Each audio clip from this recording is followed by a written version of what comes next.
Hello, listeners. Today, I have the pleasure of speaking to Blayne Smith, who is a West Point graduate and former Army Special Forces officer who has transitioned into a highly effective business and social impact leader. He is the co-founder and principal at Applied Leadership Partners and the director for health and well-being at the George W. Bush Institute. So in this episode, we talk about his professional journey, but mainly the fearlessness that helped him become who he is today. So listen in, and I hope you enjoy this episode as much as I did. Welcome to the Live Fearlessly podcast. I'm your host, Dr. Benjamin Ritter, and it's time to get fearless.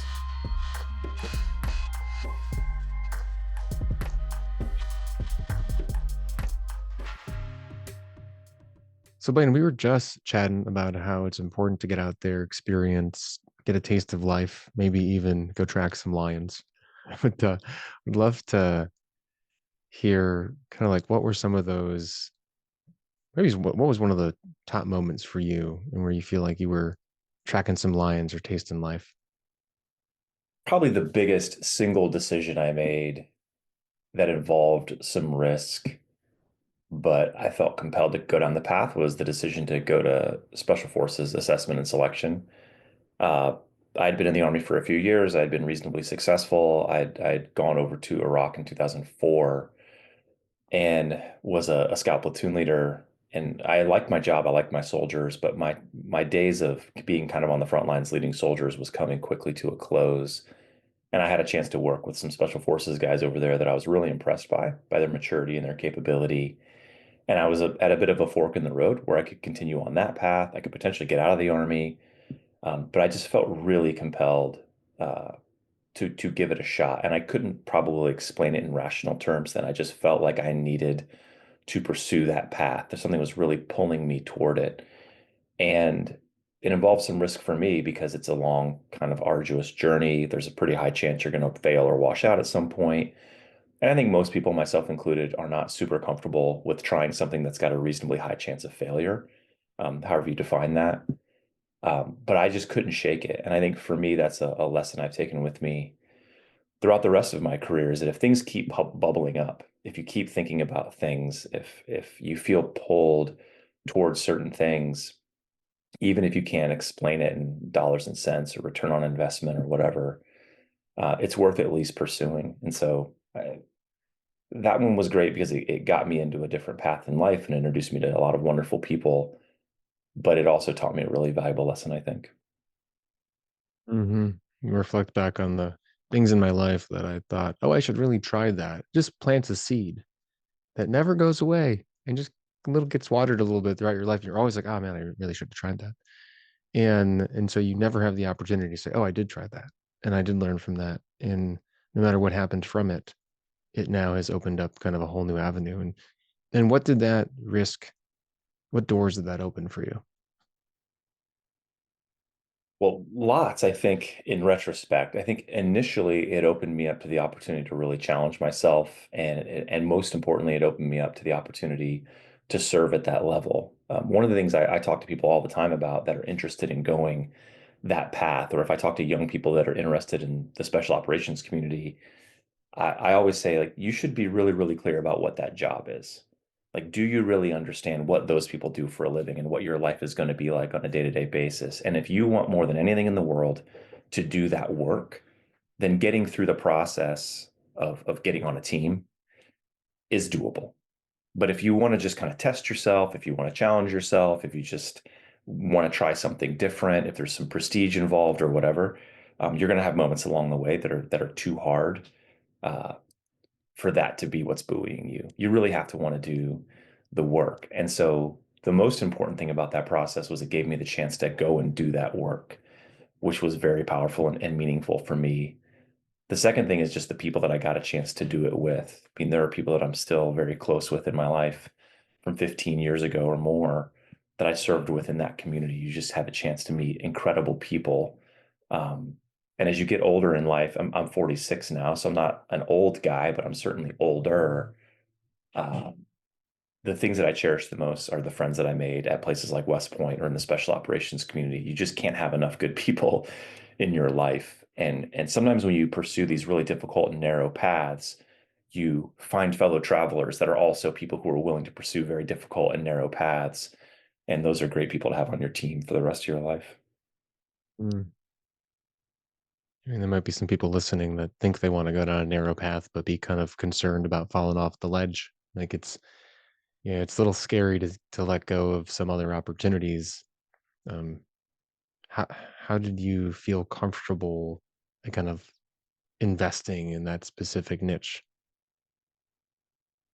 That's a really good question. I have to kind of think back to my, 25 or 6-year-old self. I think part of me believed that if it didn't work out, I could take an alternative path. And I think that is an important thing to say because it's really sexy to say, I'm just going all in. I'm pursuing my passion. I'm kind of burning the boats, crossing the Rubicon, whatever metaphor you want to use. And there are a lot of people that might suggest to you that if you really want something, you have to kind of leave all your other options behind and pursue it with everything you got. And I only agree with part of that. I believe you have to pursue it with everything you have. But I also think you can do that more comfortably in many cases if you have a solid foundation that you've already built, if you have other opportunities or contingencies that you can activate if it doesn't work out. And so, whether it's starting a business and kind of going off on your own as a consultant, or whether it's going into something like the Special Forces pipeline, uh, I think you have a greater chance of success in that if you know, hey, if everything were to go completely sideways, I'm 2 or 3 phone calls away from getting back into a regular job and getting my life back on track.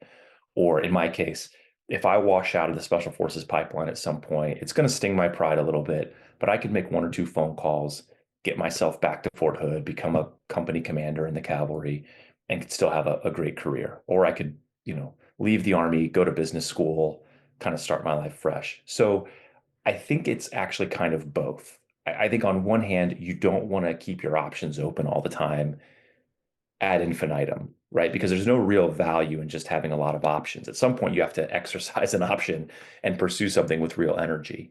But I also don't think it's smart to go the complete opposite direction and say, I'm just going to do this one thing and that's it. And I have no plan B. I think that's a myth that kind of needs to be dispelled. There's a healthy middle ground there where you can say, look, I've got good friends, I've got good prospects, I've got a strong education, I've got good experiences. And because of that, I feel confident going maybe off and doing something a bit more risky, knowing that I'm going to give it everything I have. If it doesn't work, I'll know 2 things. Number one, I gave it everything I had so I can sleep at night. And number two, it's not final. It's not fatal. Hmm. Yeah, so fully invest, niche down. I mean, gonna fill in the gaps here. You niche because there's the riches that are in the niches, or just because it maybe pulls on some passion threads or interests or values, with the knowledge that you'll be okay with a little bit of a safety net. I mean, the same thing could be said for consulting or entrepreneurship, solo entrepreneurship. It's like, what's your safety net? Do you have the relationships if you want to go back internal? Do you have a financial cushion for yourself for a while? How are you taking care of yourself? And so, what do you? It's kind of like an intentional building with the kind of like with risk mitigation. So it's like you're a leader within an organization itself. You're a leader for yourself. Yeah, absolutely. There's Hmm. nothing wrong with being intentional and patient and kind of earning the right to take a big swing. Hmm. And so, yeah, I'm gonna fast forward through a couple decades. But you're also the author of Perseverance Greater Than Endurance, and you've done a lot on your own as well as internally.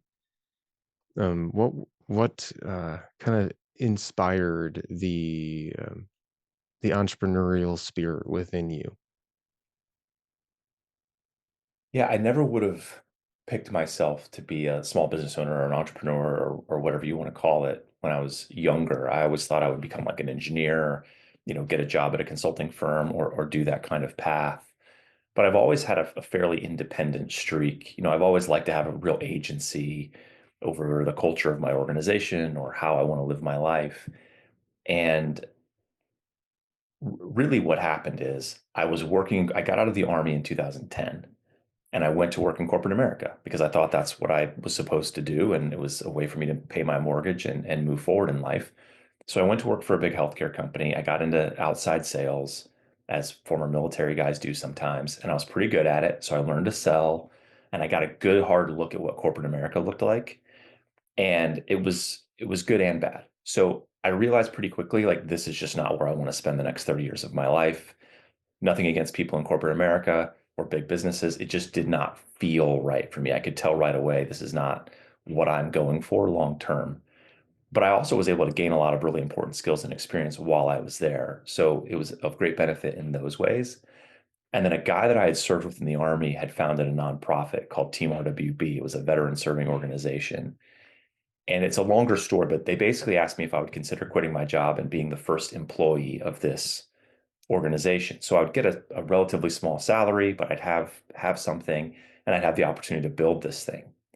And a lot was going on in my life at the time that kind of factored into this, but I just felt on fire about the opportunity to commit to something I really believed in again, to support veterans and to kind of chart my own course, so to speak, but with some framing around it. Like, there was already started and there were some ideas going.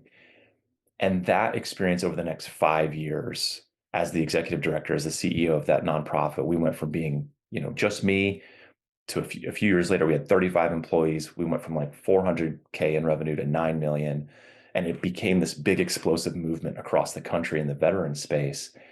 And I just learned so much in that process, not because I wanted to be an entrepreneur.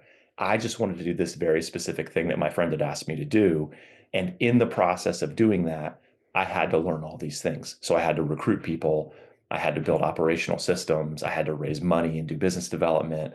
I had to do marketing, manage finance, and over time, and build a culture. And so I just learned to build a business through the act of doing it. And after a couple of years of that, I couldn't unsee or unfeel what I'd experienced. And it was like, oh man, I'm never going back. I got to figure out a way to make this kind of thing work in perpetuity, because I'm not going to be able to go back kind of in-house, I don't think, and be very happy. Now I'm on the edge of my seat. Like, what happened after that? So, about 5 years into that journey, I had been working for a couple of years as an advisor to a company called GORUCK, which is kind of like a military adjacent, privately held business that makes like incredible backpacks and footwear and gear for outdoor adventures and fitness. And I had an opportunity to go be the president of that business with my friend Jason McCarthy up in Jacksonville Beach, Florida. And it seemed like the perfect segue for me because it was a very similar culture. It was working kind of similar pools of people, kind of a similar size business at the time. But it gave me a chance to move out of the nonprofit space, go back into a for-profit business, and maybe try to build something really big and impactful, with some real upside to it as well, candidly. And so that just felt like the perfect move for me. So I left my role at Team RWB and I went to go be the president of GORUCK back in 2017, 18. Um, and that was as good as I thought it was going to be. It was an amazing experience. Um, this is a much longer story, but for sort of family reasons, we decided we needed to move back from Jacksonville Beach to Tampa, where we had been for the previous 8 or 9 years. Um, and so I had to step away from my day-to-day role there and go back to being on the board, which really hurt because I thought that was going to be my last job.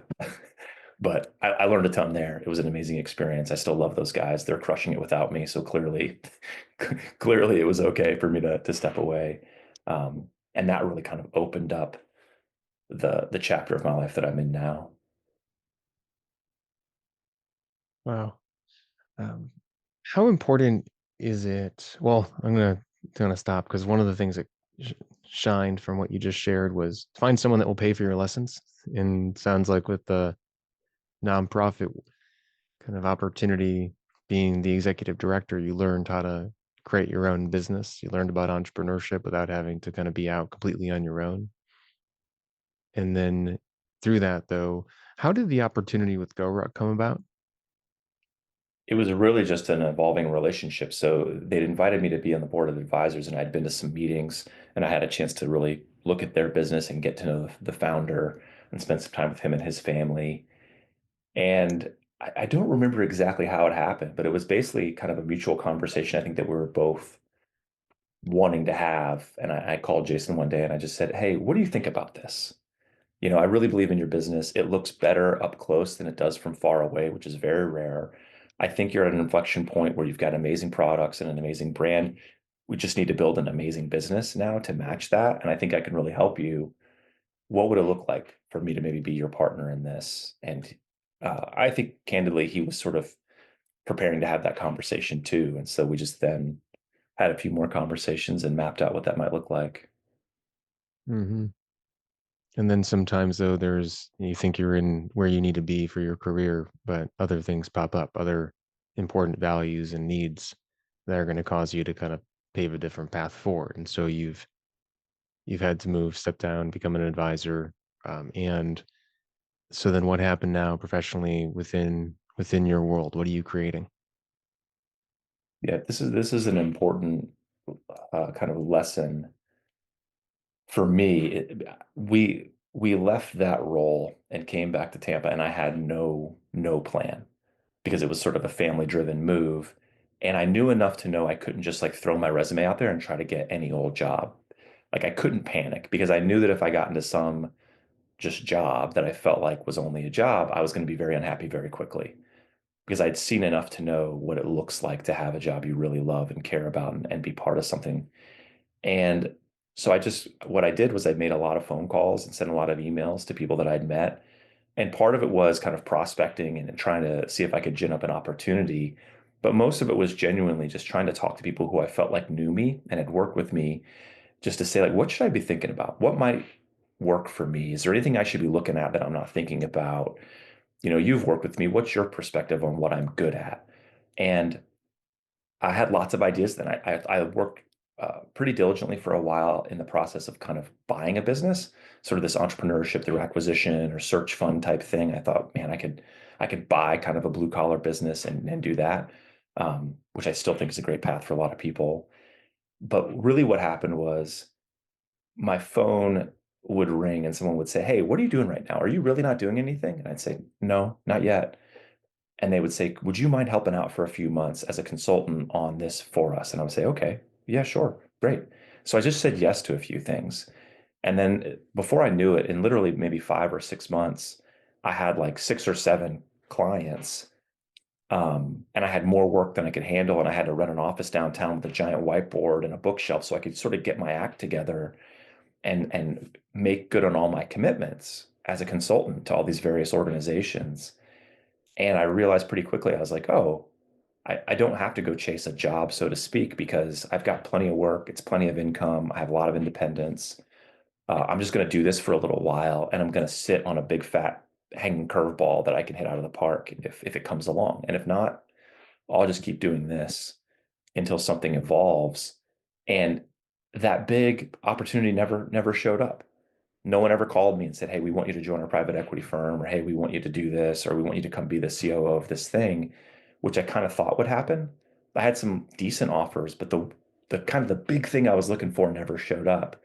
And I had a moment in late 2019 where my old friend Brandon Young had called me and was asking about this consulting work. And I said, I think I just want to put a helmet back on and get in the huddle. I need to go like lead a business or be a leader again. I can't just keep doing this on my own for other people.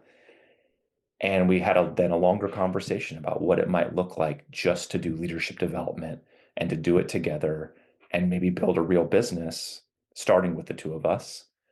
And maybe that would scratch both itches, meaning we can do work we care about, we can maintain our autonomy and flexibility, but we can also still build something we're proud of and work towards something that's got a little more heft to it than just being an independent consultant.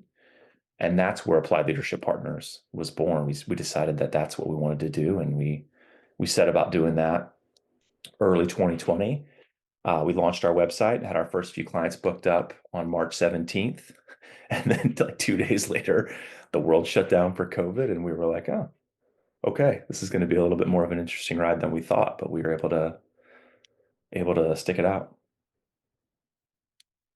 I know a lot of consultants and business owners that are sitting there waiting for their phone to ring and trying lots of things to get their phone to ring. And it sounds like your network has been priceless. And I guess how?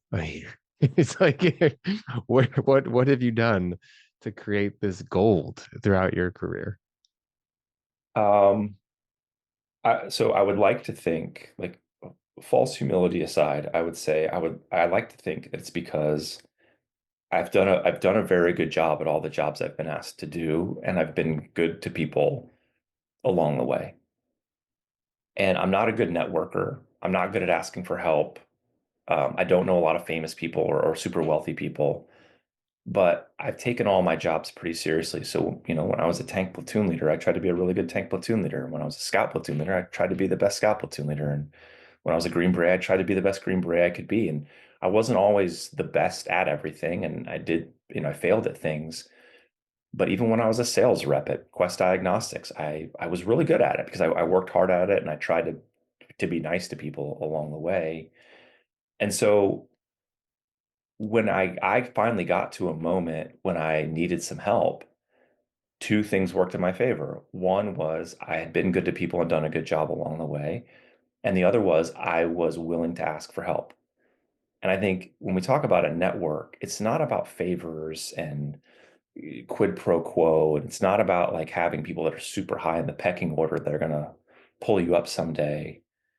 It's about having real relationships with people, like having real care and love for people and having meaningfully worked together in the past.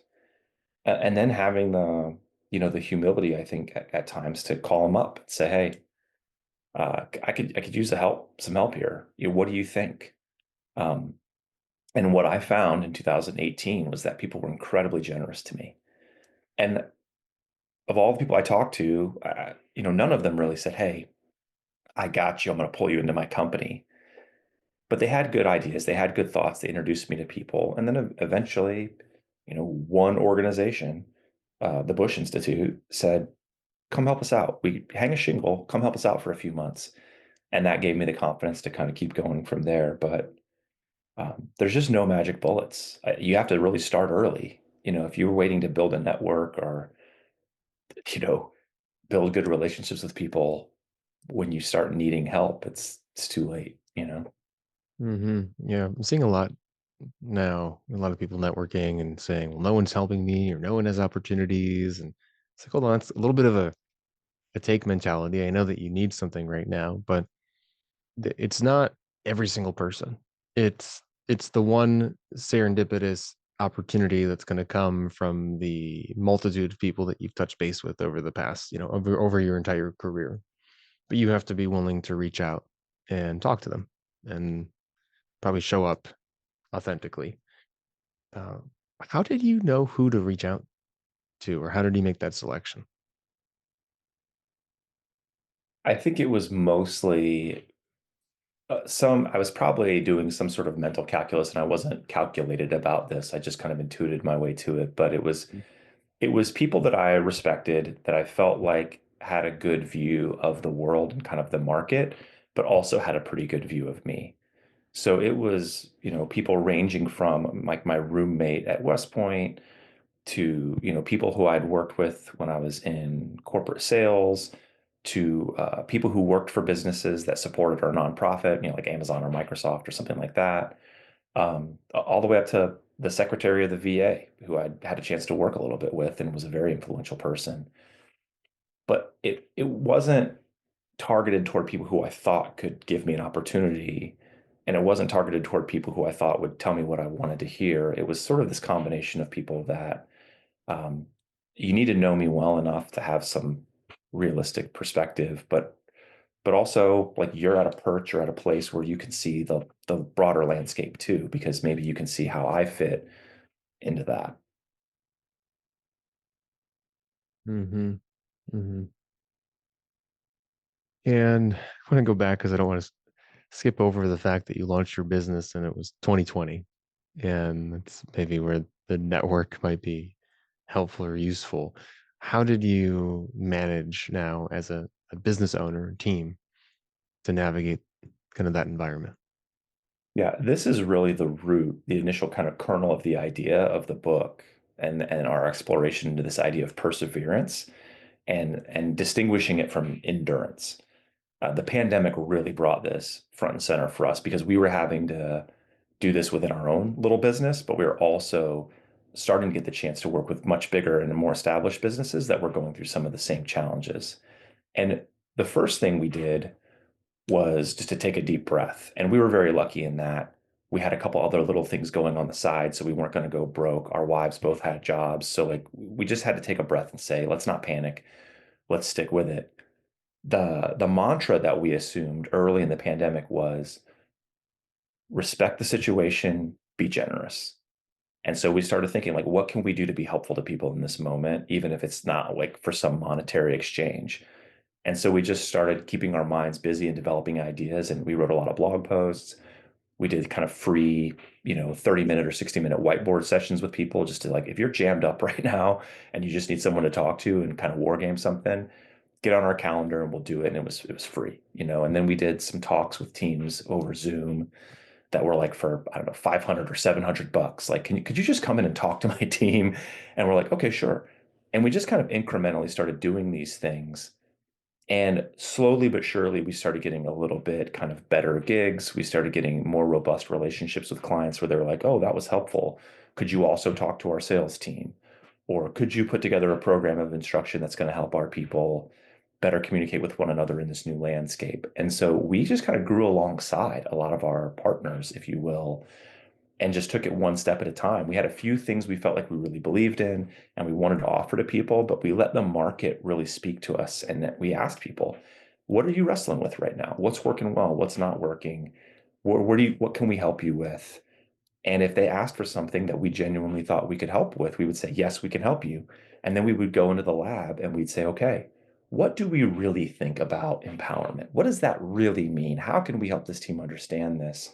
What anecdotes from our careers tell that story? And over the course of a year or two, we just built kind of a library of content um, and a methodology that allowed us to interact with these teams and help them. Um, and what we discovered in the process was you can't just white knuckle it, grit your teeth, grind your way through it, and expect to go through a really hard and uncertain kind of adverse set of circumstances. You're going to run out of gas. Like we all will reach the extent of our endurance. And we Mm-hmm. love endurance. It's admirable. There are times you just need it. You just need to suck it up and get through it. But something like COVID that's going to stretch out a year and a half, 2 years, 2.5 years, even what we're going through right now in kind of April of 25 is like things are shifting and like the tectonic plates are moving. Perseverance requires you to, you know, really accept the circumstances for what they are and not for what they used to be. It requires you to make a choice to move with the circumstances and ultimately to grow and to adapt and to become the person or the team you need to be successful in the world you're actually living in. And that's kind of was the key insight. It was like, oh man, the situation that we're all in right now requires real perseverance. It requires patience and discipline and adaptability and growth. And it doesn't just require more like, gutting it out. And that's where Mm-hmm. people were really falling apart. They were trying to cut it out with their kids at home and, with their workplace and their business. And it was like, it's not going to work like that. You're gonna bonk at some point and run out of gas. Yeah, I talk a lot about that with people going through any sort of change, job change, move, a global pandemic, that you can't have the same expectations that you had for yourself. You can't have the same expectations for your business, for your relationship, for your own energy, resilience. There's a limit. And sometimes we forget the things that take our energy and how much we're extending or overextending because it's not sustainable. You can only sprint for so long before you end up exhausted. That's right. Um, so thank you for your story and for your insights. If our listeners want to learn more about you, where should they go? Probably the best place to start is at appliedtoleadershippartners.com. There's kind of links to everything there. Our book, Perseverance is Greater Than Endurance, is available wherever books are sold. You can get it on Amazon, Barnes& and Noble, or wherever you like to get your books. You can find me on LinkedIn. That's probably the only social media platform that I'm reasonably active on. So just look Blayne Smith, Blayne. on LinkedIn, and we share a lot of stuff there, blog posts, thoughts on things, and stuff along those lines. And we love a good conversation. So if you've got a perspective, or if there's something that we've shared that you want to discuss, we'd be happy to talk to you. Wonderful. Well, thank you so much, Blayne. All those links will be in the show notes, and I appreciate your time. Yeah, absolutely, Ben. Really enjoyed it. Thank you. Thanks for listening, everyone. Now get out there and live fearlessly.